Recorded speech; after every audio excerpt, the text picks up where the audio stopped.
At number 14, I've got the Red Rising series by Pierce Brown. So initially, the reason why I even started this series because of a random comment I got on my last year's wrap-up video. This random person said that I would really like it based on my taste. Apparently, we have very similar tastes, and he very much enjoyed this series. And so, because of this random stranger, I read 4 books. I wasn't able to finish the series. I'm halfway through Dark Age, and by the time I finish that, Red God should be out, so I'll have 2 more books to read after that as well. Starting from the beginning, I think Red Rising is a great introduction to this world. A lot of people say that it's very similar to other YA novels where it's just a death battle, but I feel like it's different here because the philosophy that goes into it becomes a mini-map for the rest of the series. Also, the initial premise of this dystopian novel I feel is more realistic than another series. Hunger Games, Divergent, and Maze Runner, while some of these ideas are really cool and interesting, I don't see them being able to happen in real life. Red Rising isn't 100% realistic, but it's mainly based off of social caste systems and genetic manipulation, which is something that we see in real life all the time.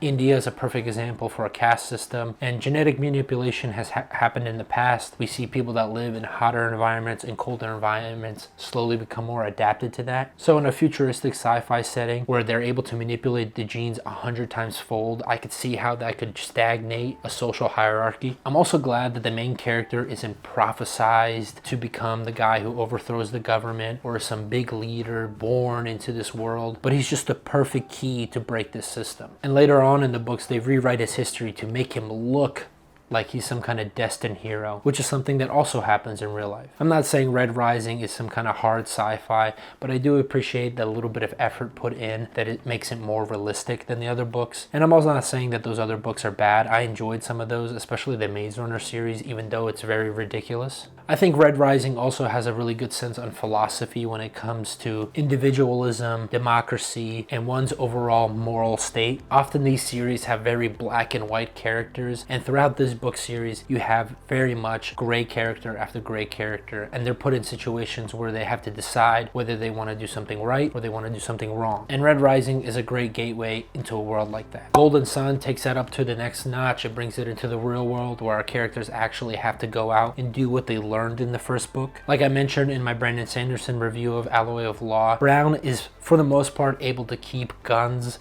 into a realistic setting. Obviously, they're fighting with swords and big shields and big blast guns, so there's going to be a level of unrealistic sense to it. But overall, I think he kept it well. There are some parts in the later books where I feel like our main characters should have been dead, but they survived because of plot armor. But I feel like it's forgivable because the action scenes are so much fun. Morning Star is a great end to the original trilogy. So many payoffs, so many great character moments. This series might not be the most surprising, most flip your chair, I didn't see that coming moments, but it moves so quickly and it's so much fun that I'm not really concerned about trying to predict where it's going. I'm just here for the ride. Iron Gold, the beginning of the next series, really takes the storytelling up to a notch. Instead of just having one point of view character, we get 4, and all 3 new characters are really engaging. Lyria's is definitely by far my favorite, which is really weird because she's not an action character. She never fights anybody, but her story is so touching because she's one of the regular people in this world. Lysander is a perfect example of a character you can empathize with, but you ultimately hate and disagree with. Ephraim is very similar, but different in some key ways. Overall, this and the Stormlight Archives are my favorite fun series of the year. Stormlight Archives has better world building, but I would say Red Rising has better action scenes. So before I spoil anything, let me just rank them and we'll move on from there. Iron Gold, favorite. Morning Star, favorite. Red Rising is highly recommended. Golden Sun, good time. The only reason why Golden Sun is a good time is because it's very much a bridge book. It's still a lot of fun, but it doesn't have the emotional kicks that the first and third of the original trilogy have. At number 15, I've got Killing Lincoln by Bill O'Reilly. So I actually got to read some history this year, and this is one of those books. This one's very America-centered, and it talks about Lincoln and the Civil War. This book covers so much history in such great detail, but at the same time, it still wasn't enough for me. After reading this, I wanted to read a book about Lincoln. I wanted to read a book about Grant and the Civil War specifically, and basically every other time period in America. I just feel like it's so rich. I will say, after reading some other history books, this is definitely just a major play-by-play when it comes to some of the parts, and then other parts he definitely hones in on the details, especially with John Wilkes Booth. Crazy how he was a famous actor that killed the president. That's like Brad Pitt assassinating the president today. I would recommend this book to anyone who's hesitant to read any history, who hasn't read any history before. It's a lot of fun, gives you a lot of details, all the big moments, I would definitely say this is a good time. At 16, I've got The Hitchhiker's Guide to the Galaxy by Douglas Adams. Another sci-fi classic that was also a surprise, but very different from Frankenstein because it was just so funny. I don't know how Adams is able to balance such big sci-fi ideas while also having a very good sense of humor. Before going into this, I have the need to tell you that the humor is very British. So if you're not a fan of that, I would probably stay away from this book. There's so many great moments that come from this book that I finally got in full detail, like the answer to the Universe 42. Definitely going to check out the sequels from this book. I didn't realize how many there were. I just love how unique some of these premises are. I would talk about the other funny things, but no one likes to hear a joke explained, so we'll just move on. Definitely going in my favorites. At 17, I've got Man's Search for Meaning by Viktor Frankl. This is a heavy and awkward transition from the last book we were just talking about, but this book covers Holocaust survivor and psychiatrist Viktor Frankl. Another short read, but my God, is this book loaded. Frankl is able to cover just how brutally the Germans treated him. Something that I find in films especially is that often the filmmakers and the writers will portray the Germans as these big supervillains, where in reality they were probably more human than we would like to admit. And sometimes it does come off really well. Like I like Come and See. They are over the top there, but I think it works for the story that it's supposed to be telling. Frankl is able to give us a nice balance of both. He makes them so inhuman and human at the same time. They're so callous and so evil with some of the actions that they do, but they're so human in their small mannerisms at the same time. The other thing that shocked me is some of the answers to the problems of life he gives here. If I were to tell you that finding purpose in the little things and loving the people in your life is how you find meaning and purpose, you would laugh at me and tell me that's the most cliche thing you've ever heard, but it has so much weight behind it when it comes for someone who experienced some of the most brutal things ever happen to humanity. Not only did he go through such a horrible incident, he came out a better person. He also started his own form of psychotherapy, and if you watch some of the clips online, you just see the love for humanity that he has. I'm not a therapist, and of course, before you take anything 100% to heart, you do your own research, but this is a must read for pretty much any reader. I would definitely put this in educational and highly recommended. At number 18, I've got Out of the Silent Planet by C.S. Lewis. Silent Planet is such a weird science fiction book. Again, it's one of those books that came out in 1938, and I feel like I spent more time trying to understand the future technology that this book is talking about instead of enjoying the read.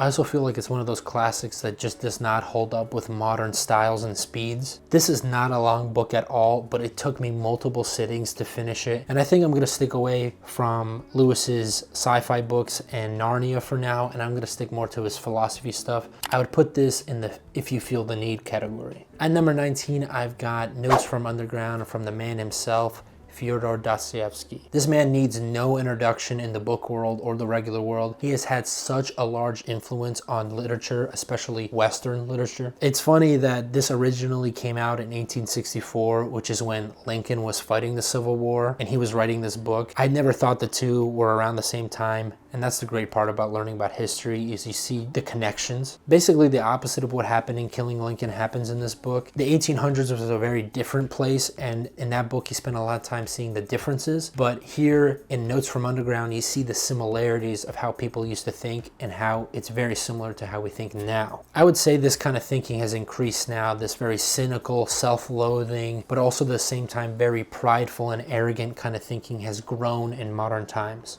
You could go on and on about this book, but one thing that really stood out to me is just how much the man from the underground thinks. He thinks of everything. He thinks of every little decision, every little moment. And in his infinite thinking and his infinite thoughts, he ends up paralyzing himself and doing nothing. I see a lot of people, especially young men nowadays, being paralyzed by their own freedom and by their own thoughts. So much so that they end up doing nothing with their lives and just staying in the same place and growing bitter and lonely. Of course, everyone has felt this way before, at least a little bit from time to time, but Notes from Underground takes it to the ultimate extreme and really showcases how people nowadays live in this extreme kind of mindset. A classic and definitely worth the read. It's still relevant today, if not more so. This is very educational and I would highly recommend it. At number 20, I've got The Alchemist. I felt like I only read 3 types of books this year: science fiction, Brandon Sanderson, and a book in a series or genre I never even considered reading before, and this one definitely falls in that last category. It's a very hard book to define, especially putting it in a specific specific genre, but I would say this is how people used to think. Nowadays, I feel like we've lost that proper self-reflection and how to spiritually orient ourselves in a way that has meaning and purpose. I remember as a kid where every little action and every little movement seemed to have a reason behind it, and it used to fill me with a lot of joy, as if I was actually going on a path, on a journey through life. And nowadays I have to actively fight against that feeling of purposelessness and actually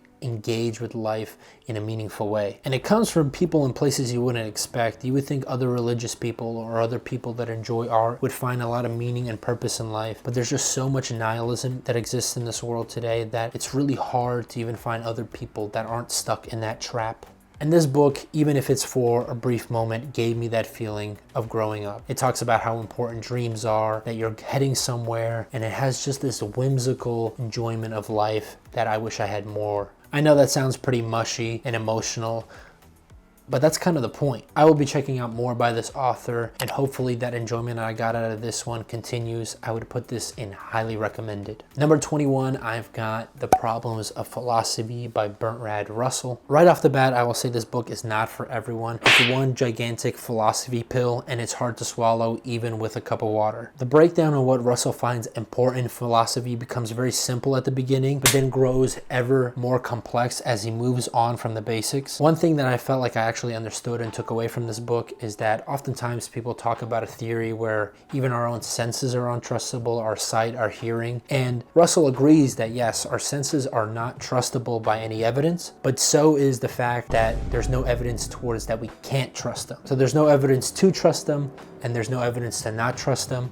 So we might as well trust them. I know that confused some people, and that's only the first chapter. So if that's not something you sound interested in, I would not read this book. This one's gonna have to go with conditions, even though I think it is a great book. At number 22, I've got Killers of the Flower Moon. I talk about this a lot in my review of the movie, which I enjoyed more than the book. I do feel like the book starts off really slow, but then picks up towards the end. It's very informational, and I think it's important for Americans to read about this time period. I just don't think it's as good as the movie. Moving along at number 23, I've got Guns, Germs, and Steel by Jared Diamond. What a weird name. It sounds like someone who's gonna sell me some fake necklaces. This book covers very generally how certain continents and certain groups of people were able to advance quicker in society and then for be able to go out into the world and conquer other people. He goes into so much detail about every little thing: tribal relations, animal domestication, plant growth, diseases, and geography, which plays a very huge part in this. I guess my only issue with this book is he doesn't go in enough detail about certain things. At the end, he mentions how Europe and Asia were able to advance quicker, and he only spends about what feels like half a chapter describing why Europe was able to advance faster than Asia and the Middle East, while he spends multiple chapters talking about Papua New Guinea and their lifestyle. I understand that's his direct area of expertise. He's got direct contact with some of these tribes, but I feel like it would have been a lot more interesting to talk about why Europe's diverse culture when it comes to different forms of government and people made it advance faster than China. But overall, it's a very informed book. I really had a good time reading it. I would definitely put this in educational and highly recommend. At number 24, I've got Beyond Order by Jordan Peterson, another 12 Rules for Life. So this is my second book by Jordan Peterson, and I actually got to meet him in real life. I went to go see one of his lectures here at the local city. I got to meet him afterwards, and it was such a weird feeling because he was just some old guy. He was just a dude, and that feels really weird because I always pictured him as something maybe a little bit larger than life, this big figure, but he was just a regular guy. He felt like a grandpa. So it really changed how I view his writing, especially when I watch his things online, his lecture series, his new Exodus series that I've been watching through. He's so soft-spoken and sensitive, and it's really interesting to see how that affects this book in particular. 12 Rules for Life, the original book, is very different because it's easier to tell someone what they shouldn't be doing with their lives. I could give you 3 things that could change your life if you just stop doing them. And so when someone tries to tell you 12 things that you should be doing, it's harder to specify, and you do have to be more broad. So I do feel like this book is not as airtight as the previous one. I still learned a lot from it, especially rule number 11, where it says not to become resentful of the things that you do in life or the people around you. I find it really strange that oftentimes the closest thing to our hearts our hobbies and our family members and friends are often the things you get angry at the most. It seems that the closer people are, the more you expect them to read your minds and to be more perfect, and that's just not how it is. I've been enjoying thinking about certain areas where I've let myself become more resentful, to push back on that and actually explore why I became resentful about those things in the first place. I know that sounds really simple, and most things in our lives that are truthful are very simple. They're just not easy to carry out. So if you enjoyed his last book or any of his other work, definitely recommend this book. I would definitely put this in educational and highly recommended. At number 25, I've got The Left Hand of Darkness by Ursula K. Le Guin. Gwyn is such a weird author, and you can tell by the introductory chapter that she's got some crazy ideas. She talks in a way where I feel like we would disagree on a lot of things, but we'd both get along. That being said, I really liked this book. It was kind of hard to understand what was going on at first because we were thrown into the middle of it, and I did my classic thing where I don't really research anything beforehand when it comes to what the book is about or when it was released. But I really enjoyed some of these chapters. Some of these whole sections of the book are just great. For something written in 1969, I wouldn't have guessed it. It feels so modern and feels very in touch even till today. The world she creates is super interesting, and she does not hold back on any ideas, nor does she pander to one side or the other. It made me want to immediately read her other books. I feel like she has a perfect flow of something that was planned ahead of time, but still letting the ideas blossom as they go along. Le Guin has been on my radar for a while, and I'm glad I finally got to read one of her books. I'm definitely going to put this in my favorites pile. At number 26, I've got Sapiens by Yuval Noah Harari. This book and Guns, Germs, and Steel cover very similar topics. They give very broad overviews of how civilizations have grown and changed throughout society. Sometimes when I'm thinking about one of the books, I realize that that's from the other book. I mix these two together, and I find that to be a good thing because if multiple authors are talking about very similar subjects and coming to very similar conclusions, the research is trustable, and that is something I can rely on. The major difference between the two books is that Noah focuses a lot more on the fact that humans are able to use ideas, stories, and myths to do certain things. For example, he points out that human morality, like human rights, is also an idea and a myth that we tell each other. You can't hold human rights or make human rights. It's something that we tell each other. He doesn't say that's a bad thing or a wrong thing to do, but we're able to use ideas and myths to push certain things. Money is another perfect example, and even borrowing money is also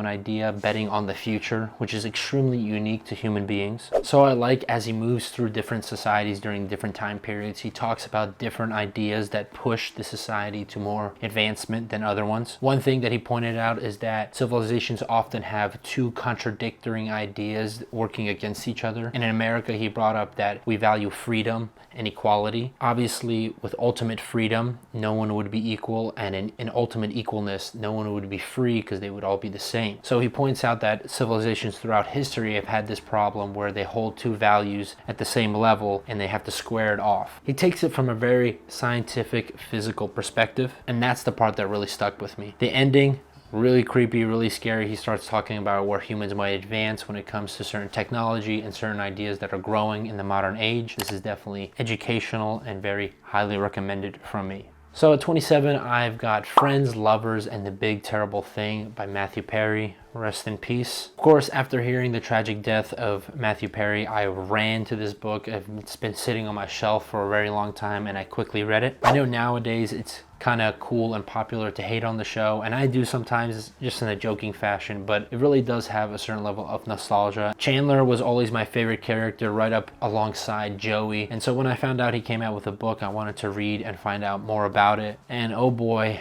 did I get more than I bargained for. Of course, Perry goes into Friends and he talks about the production of it, his acting in it, and the ensemble cast and their relationships. He also talks about his relationship with his parents and his other lovers that he's had throughout his life, his other romantic partners. But I think overwhelmingly the story is definitely about his lifelong addictions and his battle with them. The whole book revolves around them, and of course it's well written and I empathize him with a lot, but 250 pages of drug addiction, recovery, and then relapsing weighs very heavy on the heart. This made me rethink everything I thought about addiction. It really points out that some people are just born with a problem, genetic or mental or from their childhood, and that it takes everything in their life to be able to fight it and combat it. Perry at one time in this book says that certain sections of his life he would trade anything and everything, even his own life with someone else's, if he could just get rid of this big, terrible thing. It's brutal and it's sad, and it really just shows how much one man struggled, and even with all his money and resources, he was still not successful throughout most of his life. It makes you wonder all those other people who are not as fortunate as him, and they have this problem just as hard. I wouldn't say it's for the faint of heart. Every time he would relapse, I would get so frustrated, and I know that's a selfish way of thinking, very self-centered way of thinking, because I can only imagine how much more frustrated he would be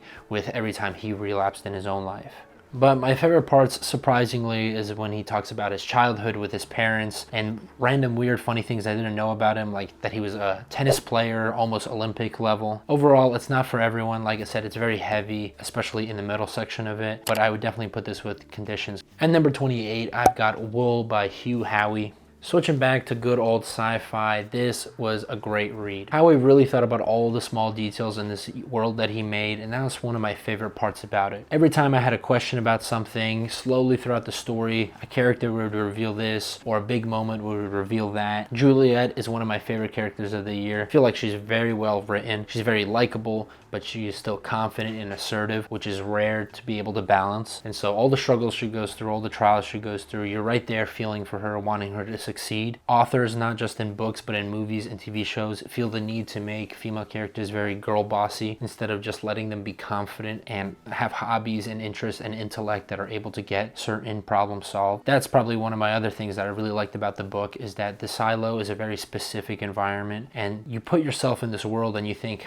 where would I be at? Which level would I be born at? What would I find fun and interesting to do? The secondary characters are all very lovable, especially I like the old mayor and the love interest that she had early on in the book. I thought that was super cute. There is a show that is based off of this. They had one season come out from Apple TV, and everything I basically just described, the show does completely poorly, except for the first 2 episodes and the last one. There's about 7 episodes of basically nonsense. Multiple scenes, multiple episodes go by where people just kind of curse at each other while they're doing certain actions. And of course, I know it's a TV show, so the CGI is not going to be great, which can be forgivable, but then at least write good dialogue for the characters so I can feel for them. If you're a fan of the book and you want to check out the show, I'd probably just check out the first 2 episodes. Anything beyond that is just way too dragged out. I'm just not a big fan of the show, really big fan of the book. And number 29, the 40th book I read this year, it's Crime and Punishment by Fyodor Dostoevsky. You can make a whole video just as long as this one talking about this individual book by itself, and that has to do with the fact that Dostoevsky is just able to put such great psychology and philosophy in each individual character, Raskolnikov especially. This doesn't even feel like he wrote characters. It's almost as if he observed specific people and then was able to read their minds. When I first started reading back in like 2018, 2019, this is one of the first books I tried to read and I just couldn't get through it. Firstly,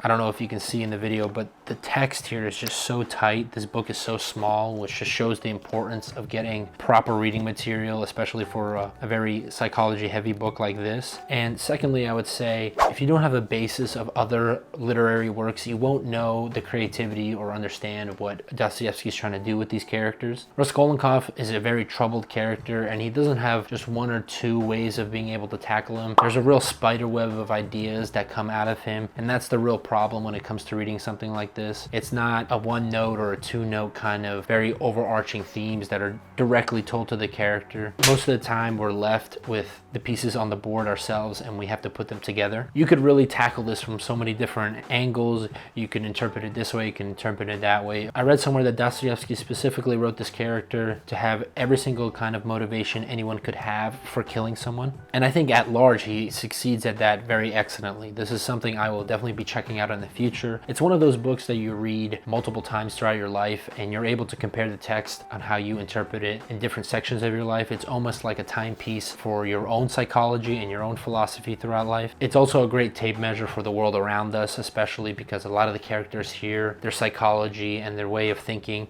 reflects a lot of modern ideas, and that's something Dostoevsky was wrestling with, the changing psychology of the Russian world in his time period. My favorite parts by far were the horse scene, Raskolnikov's interrogation, and then there's this great part at the end with the revolver that I was It was just amazing. I couldn't believe what I was reading. I will be wrestling with this one in the future, and it's definitely going in my favorites. And that's it. That's all I read. If you stayed all the way to the end, or if you just skipped to the end, I would love to hear your thoughts on what I read, but also I would love to hear what you read this year, even if it's only 3 books and one of them was Green Eggs and Ham. Please give me recommendations if you have them. Also, but wait! If you like this video and the other videos I've been making on my channel and you want to support me, I would love and appreciate it if you bought me a coffee. Of course, it's a $1 coffee, so I don't know how good it will be. It'll probably be some 7-Eleven poison, but I appreciate it nonetheless. The link to do that will be down below. And that's all for me. Goodbye and have a good night.